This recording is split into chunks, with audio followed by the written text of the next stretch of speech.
السلام علیکم دوستو، ویڈیو دیکھنے سے پہلے ہمارے اس چینل کو سبسکرائب کر لیں اور نیچے موجود بیل آئیکن کو ضرور کلک کر لیں تاکہ ہماری ویڈیوز باقاعدگی سے آپ کے پاس پہنچتی رہیں۔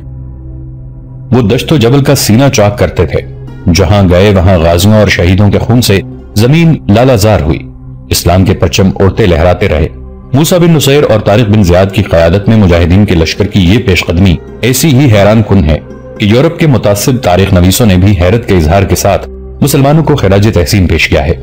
مشہور و معروف اور ساری دنیا میں مستند مانے جانے والا مورخ گبن لکھتا ہے کہ یہ مسلمان قوم اپنی ہی قسم کے جذبے کے جنون میں مبتلا تھی کہ انہیں نہ آفات فلکی روک سکی، نہ ان کے آگے طاقتور فوج ہی ٹھہر سکی، اور وہ فرانس کی سرحد میں بھی داخل ہو گئے۔ مجاہدین نے گلیشیا اور الیتریاس کے صوبے بھی فتح کر لیے۔ ان فتوحات کی تفصیل ویسی ہی ہیں جیسی پہلی ہر فتح کی بیان ہو چکی ہیں۔ عزیز بیٹے، موسیٰ بن نصیر نے طارق بن زیاد سے کہا، کیا اندلس کا کوئی اور شہر، کوئی اور قلعہ رہ گیا ہے جو ہم نے فتح نہ کیا ہو؟ نہیں امیر محترم، طارق نے کہا، اندلس کا کوئی ایسا شہر، کوئی ایسا قلعہ نہیں رہ گیا جس پر سلطنت اسلامیہ کا پرچم نہ لہرا رہا ہو۔ اور خدا کی قسم ابن زیاد، موسیٰ نے کہا، تم میری تائید کرو گے کہ ہمیں فرانس کی سرحد میں داخل ہو جانا چاہیے؟ سلطنت اسلامیہ کی کوئی سرحد نہیں ہوتی قابل احترام امیر، طارق نے کہا، ہمیں فرانس کی اگلی سرحد تک پہنچنا چاہیے۔ نواب ذوالقدر جنگ بہادر اپنی کتاب خلافت اندلس میں مختلف مورخوں کے حوالے سے لکھتے ہیں کہ موسیٰ بن نصیر نے فرانس کی سرحد کے قریب کچھ دن قیام کیا تاکہ لشکر ذرا سستا لے اور زخمی لڑنے کے قابل ہو جائیں۔ اس دوران موسیٰ اور طارق نے پورے یورپ کو فتح کرنے کا پلان تیار کیا اور ایک صبح فرانس کی سرحد میں داخل ہو گئے۔ خلافت اندلس میں لکھا ہے کہ مسلمانوں نے فرانس کے دو بڑے شہروں بارسلونا اور ناربون بغیر مزاحمت فتح کر لیے تھے۔ ناربون کے متعلق لکھا ہے کہ تولیتا سے 300 فرسخ یعنی 1050 میل کے فاصلے پر تھا۔ یہ دونوں شہر آج بھی موجود ہیں۔ بیشتر مورخوں نے لکھا ہے کہ فرانسیسی فوج نے مسلمانوں کا بڑا ہی سخت مقابلہ کیا تھا، اور یہ بھی کہ لڑنے کے جذبے اور صلاحیت کے لحاظ سے فرانس کی فوج اندلس کی فوج سے بدرجہ بہتر تھی۔ اس سے آگے فرانس کا بہت ہی دشوار گزار سلسلہ کوہ پائرینس تھا، جسے مسلمانوں نے جبل البرتات کا نام دیا تھا۔ ان میں بعض پہاڑوں کی چوٹیاں بہت ہی بلند تھیں۔ مورخ گبن اپنی مشہور کتاب سلطنت روم کا عروج و زوال میں لکھتا ہے، موسیٰ بن نصیر نے پائرینس کی ایک چوٹی پر کھڑے ہو کر فرانس کو اپنے قدموں میں دیکھا اور کہا تھا کہ وہ اپنی فوج میں مزید نفری شامل کر کے یورپ کو فتح کرتا ہوا قسطنطنیہ تک پہنچے گا اور وہاں سے اپنے ملک شام میں داخل ہوگا۔ گبن آگے چل کر لکھتا ہے، اگر اس مسلمان جرنیل کو آگے بڑھنے کا موقع مل جاتا تو یورپ کے دینی مدرسوں اور دوسرے سکولوں میں انجیل کی بجائے قرآن پڑھایا جا رہا ہوتا، اللہ کی توحید اور محمد صلی اللہ علیہ وآلہ وسلم کی رسالت کے سبق دیے جا رہے ہوتے، اور آج روم میں پوپ کی بجائے شیخ الاسلام کے احکام نافذ ہوتے۔ موسیٰ بن نصیر فرانس کے یہی 3-4 شہر اور یہ سارا علاقہ فتح کر کے آگے کیوں نہ بڑھا؟ اس سوال کا ایک جواب تو ایک روایت کی صورت میں تاریخ میں ملتا ہے جو متعدد مورخوں نے لکھا ہے۔ روایت یہ ہے کہ موسیٰ اور طارق فرانس کا ایک اور شہر لیون فتح کرنے کے لیے آگے بڑھے تو راستے میں انہیں قدیم عمارتوں کے کھنڈر نظر آئے۔ دونوں لشکر سے ہٹ کر یہ کھنڈر دیکھنے چلے گئے۔ ایک ستون کھڑا تھا، اس پر یہ الفاظ کندہ تھے، اے اولاد اسماعیل، یہاں تک تم پہنچ گئے، یہاں سے واپس چلے جاؤ۔ اسی ستون کی دوسری طرف لکھا تھا، اگر تم یہاں سے آگے بڑھے تو تم میں خانہ جنگی شروع ہو جائے گی جو تمہاری جمعیت اور طاقت کو تباہ و برباد کر دے گی۔ مورخ لکھتے ہیں کہ موسیٰ گہری سوچ میں گم ہو گیا، پھر اس نے اپنے سالاروں سے مشورہ کیا۔ سب نے مشورہ دیا کہ واپسی ہی بہتر ہے، ہم نے جو ملک فتح کر لیا ہے اس کا نظم و نسق اور دیگر امور سنبھال لیں تو بہتر ہے، کہیں ایسا نہ ہو کہ اندلس بد نظمی کا شکار ہو جائے۔ چنانچہ موسیٰ نے واپسی کا حکم دے دیا۔ فرانس سے واپسی کی یا مزید آگے نہ بڑھنے کی ایک وجہ بالکل واضح ہے، وہ یہ کہ موسیٰ بن نصیر فرانس کے ایک مقام لیوگو میں تھا اور طارق وہاں سے کچھ دور ایک مقام استورگا میں تھا۔ ایک روز دمشق سے خلیفہ ولید ابن الملک کا خاص ایلچی ابو نصر موسیٰ کے پاس یہ حکم لے کر آیا کہ وہ اور طارق مزید پیش قدمی روک دیں اور فوراً دمشق پہنچیں اور مزید احکام کے لیے بارگاہ خلافت میں حاضری دیں۔ کیا امیر المؤمنین کو معلوم نہیں کہ میں اور طارق یہاں سے چلے گئے تو فتح کیا ہو اندلس ہمارے ہاتھ سے نکل سکتا ہے؟ موسیٰ نے ابو نصر سے پوچھا، امیر المؤمنین کو کیا معلوم ہے اور کیا معلوم نہیں، یہ میں نہیں جانتا۔ ابو نصر نے کہا، انہوں نے حکم دیا ہے کہ موسیٰ اور طارق فوراً دمشق پہنچا۔ بعض مورخوں نے لکھا ہے کہ خلیفہ ولید بن عبد الملک نے پہلے بھی موسیٰ کو دمشق بلایا تھا، لیکن موسیٰ پیش قدمی اور فتوحات میں اس قدر مصروف تھا کہ وہ دمشق نہ گیا۔ خلیفہ ولید کے ساتھ موسیٰ کے تعلقات دوستانہ تھے، اسے ایسا خطرہ نہیں تھا کہ خلیفہ ناراض ہوگا، لیکن خلیفہ نے اپنا ایک ایلچی بھیج دیا اور بڑا سخت حکم بھیجا کہ فوراً دمشق پہنچو۔ ابن نصیر ابو نصر نے موسیٰ سے کہا، اپنی خیریت چاہتے ہو تو فوراً میرے ساتھ دمشق روانہ ہو جاؤ۔ موسیٰ نے اسی وقت ایک تیز رفتار قاصد طارق کی طرف بھیجا کہ وہ فوراً اس کے پاس لیوگو پہنچے۔ طارق تو جیسے اڑتا ہوا پہنچا ہو۔ موسیٰ نے اسے بتایا کہ امیر المؤمنین کا بلاوا آیا ہے اور کل فجر کی نماز کے بعد روانہ ہونا ہے۔ امیر محترم، طارق نے موسیٰ سے کہا، کیا یہ نہیں ہو سکتا کہ امیر المؤمنین کو ابن زیاد؟ ابو نصر نے طارق کو ٹوک کر کہا، امیر المؤمنین کوئی جواز قبول نہیں کریں گے، ان کے عطاب کو میں جانتا ہوں۔ طارق بیٹا، موسیٰ کے یہ الفاظ تاریخ میں محفوظ ہیں جو اس نے طارق بن زیاد سے کہے، چلنا ہی پڑے گا، واپس چلنے میں ہی ہماری بہتری ہے۔ میں نے اپنی بہتری کی کبھی پرواہ نہیں کی۔ طارق بن زیاد نے کہا، میرے سامنے سلطنت اسلامیہ کی بہتری ہے، تم نے میری حکم عدولی کی تھی تو میں نے تمہیں معاف کر دیا تھا۔ موسیٰ نے کہا، امیر المؤمنین اپنے حکم کی خلاف ورزی معاف نہیں کریں گے۔ جا طارق بیٹے، جانے کی تیاری کر لے، ہم واپس آئیں گے، فرانس کے یہ بلند و بالا پہاڑ ہمارا انتظار کریں گے۔ موسیٰ اور طارق دمشق کو روانگی کی تیاری کرنے لگے۔ انہیں ذرا سا بھی شک نہ ہوا کہ وہ کبھی واپس نہ آنے کے لیے جا رہے ہیں اور دمشق کا قید خانہ موسیٰ بن نصیر کا اور ہمیشہ کی گمنامی طارق بن زیاد کی منتظر ہے۔ طارق بن زیاد تو امیر المؤمنین کی حکم عدولی کے لیے بھی تیار ہو گیا تھا، لیکن اس کے ساتھ اس کا امیر موسیٰ بن نصیر تھا۔ طارق اس کے حکم کا پابند تھا۔ طارق نے موسیٰ کی حکم عدولی کی تھی، لیکن اس وقت وہ آزاد تھا۔ اب اس پر اس کا امیر موجود تھا اور امیر نے کہہ دیا تھا کہ امیر المؤمنین کے بلاوے کو نظر انداز نہیں کیا جا سکتا۔ پیغام لانے والے ابو نصر نے بھی طارق سے کہا تھا کہ امیر المؤمنین کے عطاب سے بچو۔ اگر خلیفہ ولید کے حکم میں ذرا سی بھی لچک ہوتی تو موسیٰ اسے یقیناً یہی جواب دیتا کہ وہ اس صورتحال میں کہ اندلس اس کے قبضے میں اور فرانس اس کے قدموں میں ہے ابھی دمشق نہیں آ سکتا، ورنہ مفتوحہ اندلس بھی ہاتھ سے نکل جائے گا۔ مگر موسیٰ نے دمشق چلے جانا ہی بہتر سمجھا۔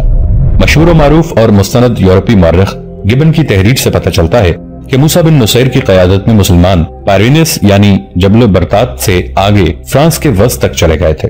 اس وقت فرانس کا بادشاہ چارلس مارٹل تھا، جس کی فوج مسلمانوں کے مقابلے میں بہت زیادہ تھی، منظم بھی تھی اور ہتھیاروں کے لحاظ سے بہت طاقتور تھی۔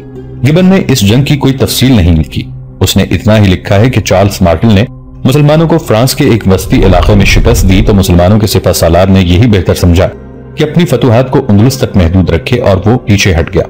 گبن نے یہ بھی لکھا ہے کہ ادھر ترکوں نے جرمنی پر حملہ کر دیا، لیکن پولینڈ کے بادشاہ سوبیسکی نے ترکوں کو جرمنی کی سرحد پر روک لیا اور کبھی بھی آگے نہ بڑھنے دیا۔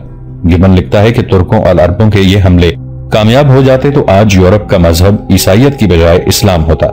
حقیقت یہ ہے کہ خلیفہ ولید بن عبد الملک آمریت کا یہ مظاہرہ نہ کرتا کہ موسیٰ اور طارق کو دمشق حاضری دینے کا حکم بھیج دیا تو یہ دونوں تاریخ ساز سپہ سالار فرانس کو فتح کر کے ہی دم لیتے۔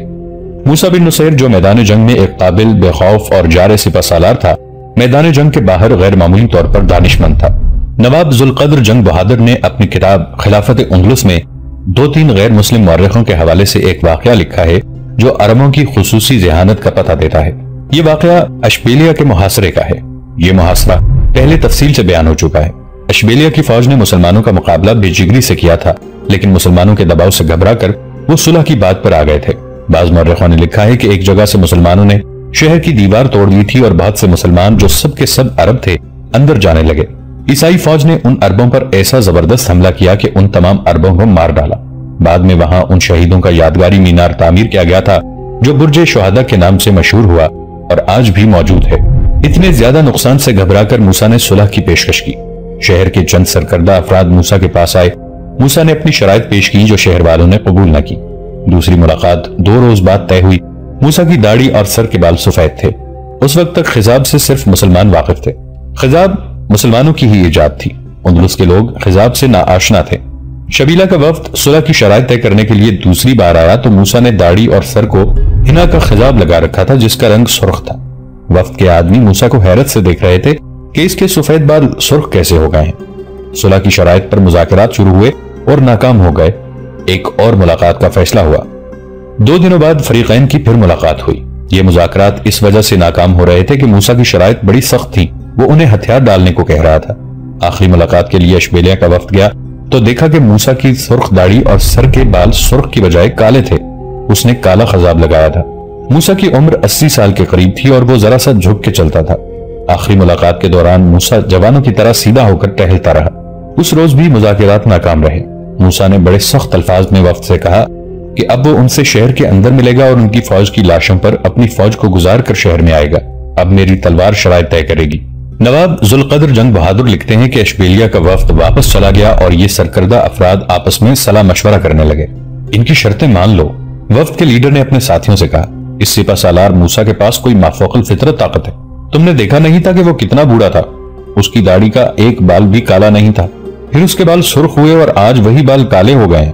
وہ اب جوانوں کی طرح چلتا اور بولتا ہے۔ یہ بھی دیکھو کہ یہ مسلمان دیکھتے ہی دیکھتے سارے ملک پر چھا گئے ہیں۔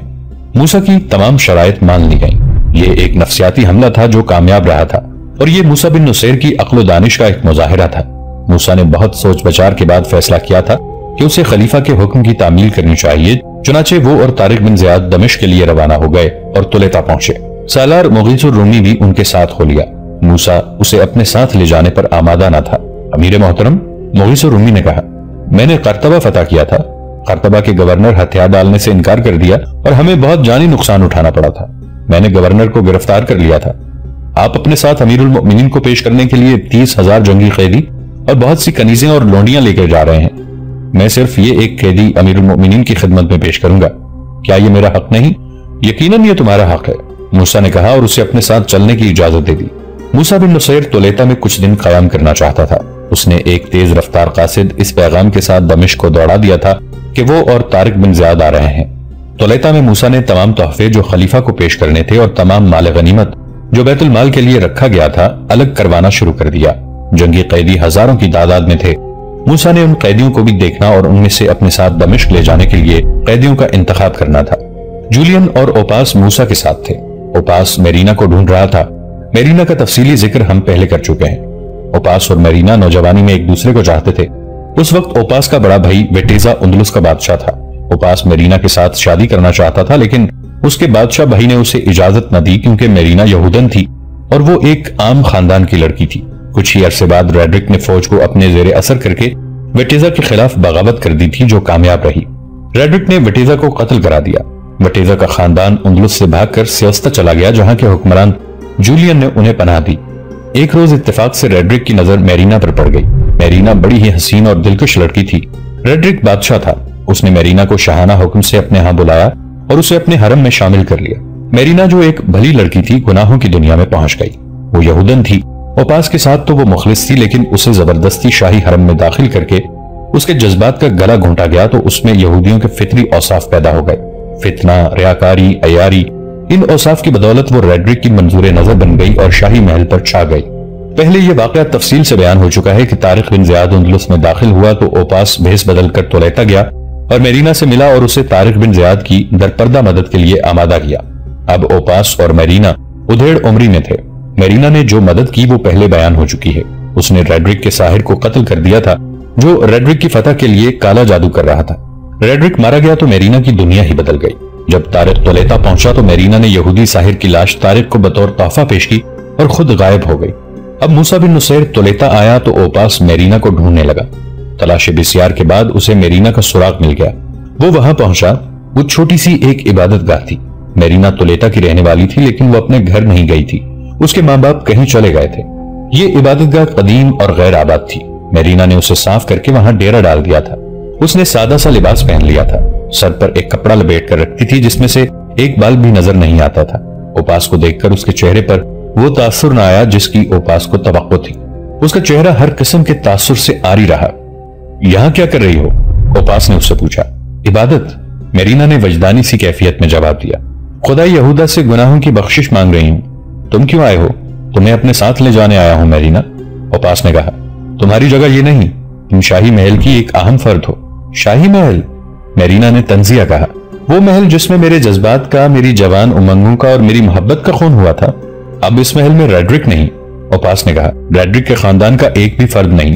اس محل میں اب مسلمان حکمران آ گئے ہیں اور وہاں بدی کا نام و نشان نہیں۔ وہاں کوئی شراب نہیں پیتا، کسی عورت کے ساتھ زیادتی نہیں ہوتی۔ محل پاک ہو گیا ہے۔ میں ناپاک ہوں اوپاس، میرینا نے کہا۔ میں باقی عمر اپنی روح کو پاک کرنے میں گزار دوں گی۔ میں تمہیں مسلمانوں کے امیر کے پاس لے جانا چاہتا ہوں۔ اوپاس نے کہا، میں اسے بتانا چاہتا ہوں کہ یہ ہے وہ عورت جس نے دریائے گادلیت کی جنگ میں ریڈرک کو شکست دلائی تھی۔ پھر مسلمانوں کا امیر مجھے انعام دے گا۔ میرینا نے کہا، تم یہی کہنا چاہتے ہو نا اوپاس؟ میں انعام و کرام کی دنیا سے بہت دور نکل آئی ہوں۔ امیر موسیٰ بن نصیر تمہیں دیکھنا چاہتا ہے میرینا۔ اوپاس نے کہا، کیا تمہارے دل میں میری محبت نہیں رہی؟ میں تمہیں محبت کا واسطہ دیتا ہوں، میرے ساتھ چلی چلو، پھر واپس آ جانا۔ امیر موسیٰ دمشق جا رہا ہے۔ محبت کے نام پر وہ اٹھ کھڑی ہوئی اور اوپاس کے ساتھ چل پڑی۔ ایک یورپی مورخ گیانگوز نے لکھا ہے کہ میرینا کی تو شخصیت ہی بدل گئی تھی، وہ تارک الدنیا ہو گئی تھی، اس حد تک کہ اس کی روحانی قوتیں بیدار ہو گئی تھیں۔ طارق بن زیاد، جولین اور اوپاس نے موسیٰ بن نصیر کو تفصیل سے سنایا تھا کہ میرینا نے ریڈرک کی فوج کو کس طرح شکست دلائی تھی۔ اب وہ میرینا اس کے سامنے کھڑی اسے گہری نظروں سے دیکھ رہی تھی۔ بیٹھ جاؤ خاتون، موسیٰ نے میرینا سے کہا، ہمارے لیے تم قابل قدر ہو، ہم اس کا صلہ دیں گے۔ اوپاس نے میرینا کو اپنی زبان میں بتایا کہ امیر نے کیا کہا ہے۔ تمام باتیں اوپاس کی معرفت ہوئی۔ میرینا کے چہرے پر ایسا تاثر تھا جیسے وہ کچھ سن ہی نہ رہی ہو۔ اس کی نظریں موسیٰ کے چہرے پر لگی ہوئی تھیں۔ اپنے امیر سے کہو کہ اپنے وطن واپس نہ جائے، میرینا نے پریشان سے لہجے میں کہا۔ یہ سفر ان کے لیے ٹھیک نہیں، اگر میں چلا گیا تو کیا ہو جائے گا؟ موسیٰ نے مسکراتے ہوئے پوچھا۔ آپ کے لیے بہت برا ہوگا، میرینا نے کہا۔ ذلت اور رسوائی ہوگی، شاید کچھ اور بھی ہو جائے۔ اس کی آواز بلند ہو گئی اور اس کی آواز میں گھبراہٹ آ گئی۔ وہ کہہ رہی تھی، نہ جائیں امیر، نہ جائیں، انجام اچھا نظر نہیں آتا۔ آپ کی آنکھیں بتاتی ہیں کہ ان آنکھوں کو پھر کبھی اندلس دیکھنا نصیب نہیں ہوگا۔ موسیٰ ہنس پڑا۔ مسلمان اپنے اللہ پر بھروسہ کرتے ہیں خاتون، موسیٰ نے کہا۔ اللہ کے کاموں کے متعلق کوئی انسان پیش گوئی نہیں کر سکتا۔ اگر کوئی مسلمان کسی انسان کی پیش گوئی کو سچ سمجھ کر اس کے مطابق عمل کرے گا تو شرک کا گنہگار ہوگا۔ میں کسی مذہب کی بات نہیں کر رہی، میرینا نے کہا۔ میں شاید اپنے مذہب کے متعلق بھی کچھ نہیں جانتی۔ میں یہ بھی نہیں جانتی کہ مجھے کس طرح پتا چلا ہے کہ آپ کے اس سفر کا انجام اچھا نہیں ہوگا۔ مجھے اشارے سے مل رہے ہیں، مجھے آپ کے ارد گرد موت گھومتی پھرتی دکھائی دے رہی ہے۔ کیا تم نے کسی استاد سے یہ علم حاصل کیا ہے؟ موسیٰ نے پوچھا۔ نہیں، میرینا نے جواب دیا، میرے اندر سے، میرے اپنے ہی وجود سے ایک روشنی پھوٹتی ہے۔ میں آپ کو گنہگار نہیں کرنا چاہتی، یہ بتا دیتی ہوں کہ میں کیا تھی اور کیا ہو گئی ہوں، کہاں تھی اور کس دنیا میں جا پہنچی ہوں۔ اوپاس مجھے سب کچھ بتا چکا ہے، موسیٰ نے کہا۔ تم پر جو ظلم ہوا ہے وہ میں جانتا ہوں، اس سے آگے بتاؤ تم کہاں پہنچ گئی ہو؟ دنیا کے ایک تاریک گوشے میں میرا بسیرا ہے، میرینا نے کہا۔ میں مظلوم تو ہوں لیکن میں اپنے آپ کو گنہگار سمجھتی ہوں۔ میں ریڈرک کی داشتہ بنی رہی، میں نے ریڈرک کو اپنی مٹھی میں لینے کے لیے عیاریاں کی، فریب کاری کرتی رہی اور اپنے فائدے کے لیے جس کسی کو دھوکہ دینے کی ضرورت پڑی اسے دھوکہ دیا، اور اسی ریاکاری میں میری جوانی گزر گئی۔ پھر میں نے ایک آدمی کو قتل کیا، یہ میری قوم کا ساحر تھا۔ اگر میں اسے قتل نہ کرتی تو ایک بے گناہ لڑکی اس کے ہاتھوں قتل ہو جاتی۔ وہ ریڈرک کی فتح کے لیے اس لڑکی کی جان قربان کرنا چاہتا تھا۔ میں یہ سن چکا ہوں، موسیٰ نے کہا۔ یہ ہم پہ بہت بڑا احسان تھا، میں تمہیں اس کا صلہ دینا چاہتا ہوں۔ نہیں میرے بزرگ، میرینا نے کہا، میں نے آپ پر کوئی احسان نہیں کیا۔ احسان کیا ہے تو اپنے آپ پر کیا ہے۔ میں نے ریڈرک سے انتقام لینا تھا، لے لیا۔ اب میرے دل میں کسی صلے یا کسی انعام کی لالچ نہیں ہے۔ میں اپنی روح کو گناہوں سے پاک کر رہی ہوں۔ اب تو سارے اندلس کی بادشاہی میرے قدموں میں رکھ دو تو بھی میں اس گوشے سے نہیں نکلوں گی جس میں نے اپنے آپ کو قید کر رکھا ہے۔ میری روح پاک ہو گئی ہے، میں جہاں رہتی ہوں وہاں اب عالم ارواح کی روحیں بھی آتی ہیں، شاید وہ مجھے آنے والے وقت کی خبریں سناتی ہیں۔ موسیٰ بن نصیر کے ہونٹوں پر مسکراہٹ تھی۔ اس نے اپنی زبان میں اپنے سالانوں سے کہا کہ اس عورت کا دماغی توازن ٹھیک نہیں رہا، اور میں آپ کو ایک اور خطرے سے آگاہ کر دیتی ہوں، میرینا نے کہا۔ مجھ پر مہربان نہ ہو جانا، یہ نہ سوچنا کہ مجھے اس قدیم عبادت گاہ سے اٹھا کر اپنے محل میں لے آئیں گے اور مجھے عیش و آرام میں رکھیں گے۔ اوپاس نے مجھ سے محبت کی تھی تو اس کے خاندان کی بادشاہی خاک و خون میں ڈوب گئی اور اس کا بھائی جو بادشاہ تھا قتل ہو گیا۔